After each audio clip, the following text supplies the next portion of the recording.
Цели 2 години по влезот на Северна Македонија во НАТО стана многу видливо зошто земјата со децении толку се трудеше за да стане дел од алијансата.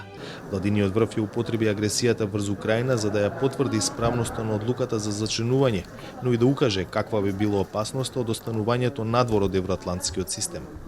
Оваа криза уште еднаш ни покажува колку е непредвидлив светот во кој живееме и аналогно на тоа, колку е значајно да се биде дел од глобалната структура и да се има сојузници.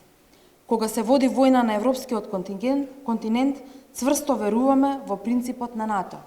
Еден за сите, сите за еден. Вашингтон, клучниот партнер на Скопје, предупреди дека војната што ја почна Москва влија и врз Балканот и неговата стабилност. Денес, како што руската неоправдана агресија врз Украина ја загрозува регионалната безбедност, всушност увидуваме колку е важно ова партнерство за Северна Македонија и за Европа. Како вреден и рамноправен партнер, Северна Македонија доброволно го сподели товарот за одговор на оваа актуелна закана. Премиерот беше попрецизен, вели постојат конкретни хибридни закани и операции насочени против стабилноста на Западен Балкан. Заедно со нашите сојузници во НАТО, внимателно ги следиме и се спротивставуваме заеднички на хибридните закани кои имаат за цел да ги подкопаат угледот и довербата во НАТО и Европската Унија во регионот на Западен Балкан. Ги следиме и се спротивставуваме и на операциите кои целат да предизвикаат безбедносна криза која ќе влијае на стабилноста и просперитетот и да создадат дилема околу стратешката улога на НАТО и Европската Унија во регионот.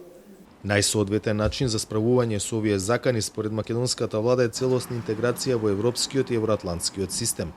The Western Balkan is already a theater for geopolitical competition. Западен Балкан веќе е поприште за геополитички надпревари, затоа е потребна јасна, брза и опиплива поддршка.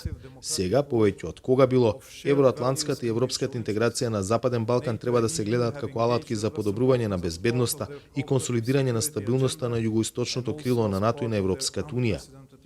Дека руското присуство во земјава е повеќе од само дипломатско, зборува и фактот дека минатата недела властите во Скопје протераа 5 мина вработени во руската амбасада поради, како што изјави претседателот Пендаровски, излегување од мандатот што го имале.